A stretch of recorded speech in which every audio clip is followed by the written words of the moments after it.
आइए प्रार्थना करेंगे। स्वर्ग और पृथ्वी का सृजनहार महान दयालु परम पवित्र पिता, इस मौका के लिए धन्यवाद देते हैं कि हम आपके पवित्र वचन को सीखने समझने जा रहे हैं। हमें बुद्धि ज्ञान दीजिए, यीशु मसीह के नाम से मांगते हैं, आमीन। जय मसीह के दोस्तों, आज का विषय है परमेश्वर की व्यवस्था में परिवर्तन का प्रयास। सवाल 1, यूहन्ना 17:17 में परमेश्वर का वचन क्या कहता है? यह कहता है, सत्य के द्वारा उन्हें पवित्र कर, तेरा वचन सत्य है। सवाल 2, सत्य को क्या करने कहता है?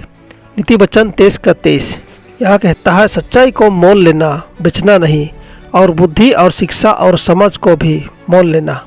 सवाल 3, यीशु मसीह क्या बदलता है? इब्रानियों 13:8 यीशु मसीह कल और आज और युग युग एक सा है।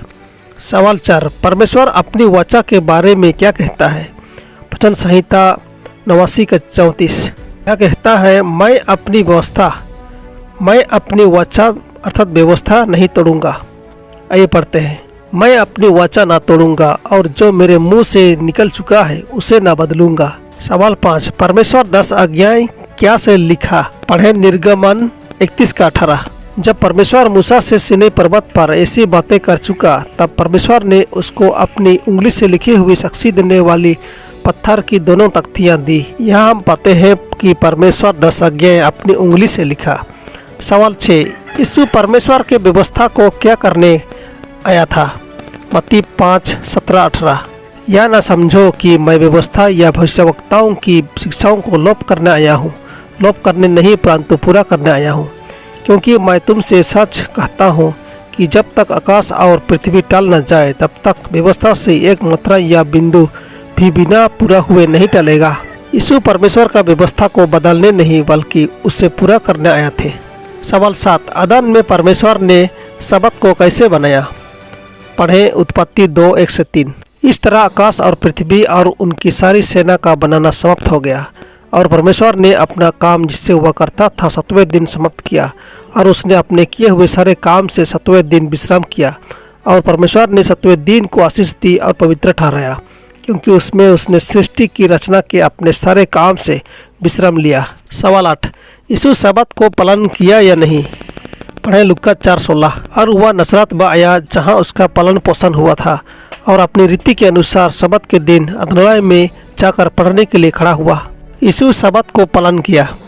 सवाल 8, पौलुस सबत का पालन किया कि नहीं? पढ़े प्रेरितों के काम 13:42-44 उनके बाहर निकलते समय लोग उनसे विनती करने लगे कि अगले सबत के दिन हमें ये बातें फिर सुनाई जाए।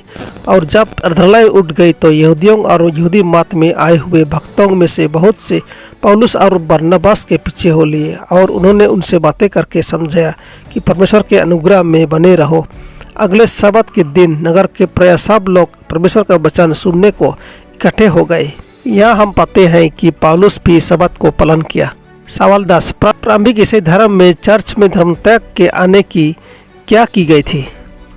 पढ़े प्रेरितों के काम 20:28-31 इसलिए अपनी और पूरे झुंड की देखरेख करो, जिसमें पवित्र आत्मा ने तुम्हें अध्यक्ष ठहराया है कि तुम परमेश्वर की कलीसिया की रखवाली करो, जिसे उसने अपने लहू में से मोल लिया है।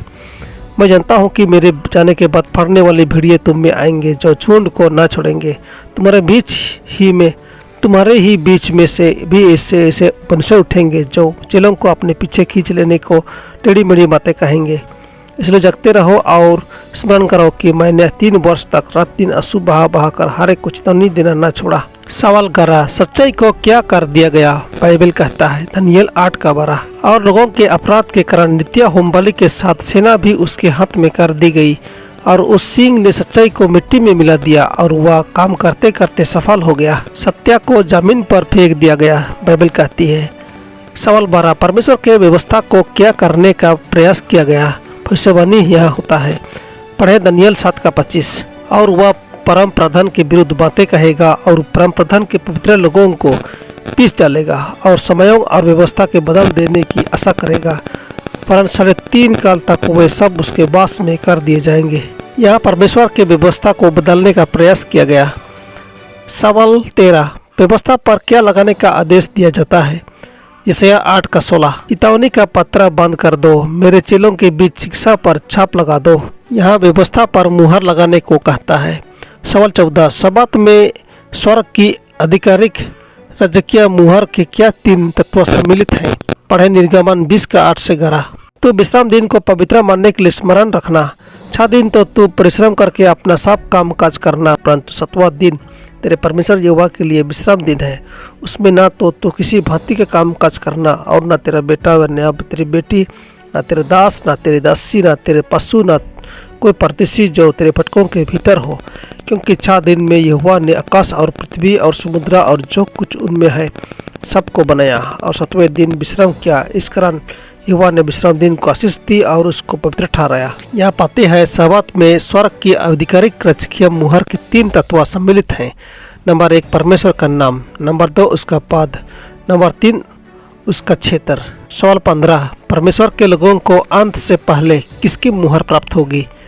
पढ़े प्रकाशित वाक्य 7:1 से 3। इसके बाद मैंने पृथ्वी के चारों कोनों पर 400 दूत खड़े देखे। वे पृथ्वी की चारों हवाओं को थमे हुए थे, ताकि पृथ्वी या समुद्र या किसी पेड़ पर हवा न चले। फिर मैंने एक और स्वर्गदूत को जीवित परमेश्वर की मुहर लिए हुए पूरब से ऊपर की ओर आते देखा। उसने उन चारों स्वर्गदूतों से, जिन्हें पृथ्वी और समुद्र की हानि करने का अधिकार दिया गया था, ऊंचे शब्द से पुकार कर कहा, जब तक हम अपने परमेश्वर के दासों के माथे पर मुहर न लगा दें, तब तक पृथ्वी और समुद्र और पेड़ों को हानि न पहुंचाना। परमेश्वर के लोगों को अंत से पहले शब्बात की मुहर प्राप्त होगी। सवाल 16, परमेश्वर का हमारे लिए क्या अंतिम संदेश है? पढ़े प्रकाशित वाक्य 14:7 और 12। और उसने बड़े शब्द से कहा, परमेश्वर से डरो और उसकी महिमा करो, क्योंकि उसके न्याय करने का समय आ पहुंचा है, और उसकी आराधना करो, जिसने स्वर्ग और पृथ्वी और समुद्र और जल के सोते बनाए। परमेश्वर का अंतिम संदेश हमें सृष्टिकर्ता की आराधना करने और परमेश्वर की आज्ञाओं का पालन करने के लिए कहता है। परमेश्वर आपको आशीष दे। आमीन।